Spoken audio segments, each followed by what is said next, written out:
আমি চরপেশন মনপুরাকে বাংলাদেশের রাজধানী করতে পারবো না, কিন্তু মনপুরা চরপেশনকে এভাবে উন্নয়ন করব, রাজধানীর লোক আমার মনপুরা চরপেশন আসবে ইনশাআল্লাহ। ওবায়দুল কাদের সাহেব চরপেশনে এসেছিলেন, উনি আমার সমস্ত উন্নয়ন দেখে বলেছিলেন দেখতে হলে উন্নয়ন ঘুরে আসুন চরপেশনে রাষ্ট্রপতি স্পিকার সহ প্রায় 50 জন এমপি মন্ত্রী এসেছেন। সবাই বলে এই সুন্দর পার্ক, এই সুন্দর স্কোয়ার, এই সুন্দর টাওয়ার, এতগুলো কলেজ কিভাবে আপনারা করেছেন। আমি বলেছি দেশের মানুষের প্রতি টান, ভালোবাসা, একাগ্রতা, ইচ্ছা থাকলে সবকিছুই সম্ভব। এই 74 বছর বয়সে সেদিন পরিকল্পনা মন্ত্রীকে যদি আমি না আসতাম, আমি আমার আবেগ, অনুভূতি, মনপুরার মানুষের এই দাবি সেদিন যদি উপস্থাপন না করতাম, এত দ্রুত, এত সহজে, এত তাড়াতাড়ি 1002 টাকা আমি বরাদ্দ করতে আমি সেদিন কথা বলেছি আমার জনগণের হৃদয়ের কথা।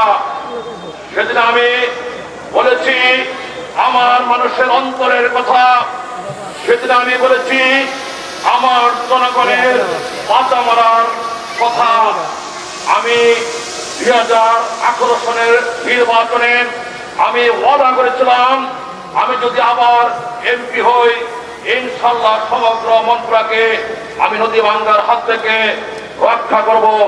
আমি সেই দিন যে আবেগ, অনুভূতি, ভালোবাসা মনপুরার জনগণের পক্ষে, মানুষের পক্ষে, মাটির পক্ষে, মানুষের অস্তিত্বের পক্ষে, মানুষের বাপ দাদার জমি, সম্পদ, বাড়ি, কবরস্থান রক্ষার পক্ষে যেই বক্তব্য আমি রেখেছি, ঢাকায় যাওয়ার পরে মাননীয় মন্ত্রী আব্দুল মান্নান সাহেব আমাকে বলেছেন বাংলাদেশের কোথাও কোন এমপি এত জনপ্রিয়তা, মানুষের প্রতি এরকম টান, মানুষের দাবির প্রতি এভাবে মন প্রাণ উজাড় করে কোনদিন কোন এমপির বক্তব্য আমি শুনি নাই।